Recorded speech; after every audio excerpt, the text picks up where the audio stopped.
Hello viewers, welcome back to Aziz copper kitchen. இந்த வீடியோவில் சிம்பிளாக ஒரு ஸ்டார்டர் ரெசிபி பண்ணலாம். ப்ரானை வச்சு பட்டர் கார்லிக் ப்ரான் எப்படி செய்கிறதுன்னு பார்க்கலாம். அதுக்கு ஒரு பவுலில் 250 கிராம் போல் ப்ரான் எடுத்துருக்கேன். அதை ஃபஸ்ட்டு மேரினேட் பண்ணிக்கலாம். அதுக்கு அரை டீஸ்பூன் போல் உப்பும் அரை டீஸ்பூன் போல் பெப்பரும் சேர்த்து கொஞ்சம் ஊற வச்சுக்கலாம் கொஞ்சம் நேரத்துக்கு.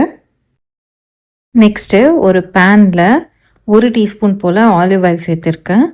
பட்டர் 30 கிராம் போல் சேர்த்துருக்கேன். இதுக்கு பட்டர் ஜாஸ்தியாக சேர்த்துக்கணும். ஆலிவ் ஆயில் பட்டரை கருக விடாமல் பார்த்துக்கும். அதனால் 1 டீஸ்பூன் போல் ஆலிவ் ஆயில் சேர்த்துருக்கேன்.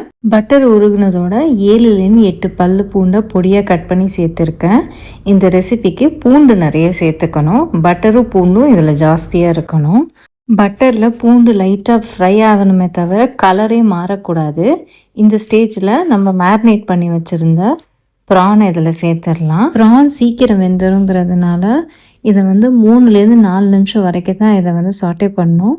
அதுக்கு மேலே போனால் இது ரப்பரியாக மாறிடும். அது கூடவே 1 டீஸ்பூன் போல் சில்லி ஃப்ளேக்ஸ் சேர்த்துக்கிறேன். 2 டீஸ்பூன் போல் லெமன் ஜூஸ் சேர்த்துக்கிறேன். இந்த ப்ரான்லேருந்து வந்த தண்ணியும் எவாப்ரேட் ஆகிடும். அவ்வளோதான். லாஸ்ட்டாக பாஸ்லியோ இல்லை கொத்தமல்லி இலை 2த்தில் ஏதாவது ஒன்று மேலே லாஸ்ட்டாக கார்னிஷ் பண்ணி சர்வ் பண்ண வேண்டியது தான். ரொம்ப ஈஸியாகவும் குயிக்காகவும் செஞ்சு முடிச்சிடலாம் இந்த ஸ்டார்டரை. இது ஸ்டார்டராகவும் நீங்கள் எடுத்துக்கலாம். அதே சமயம் நூடுல்ஸோடு பேர் பண்ணி கூட சாப்பிட்லாம். இதை நல்லாயிருக்கும்.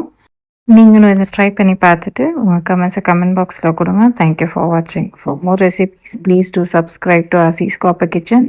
Like, share and comment below.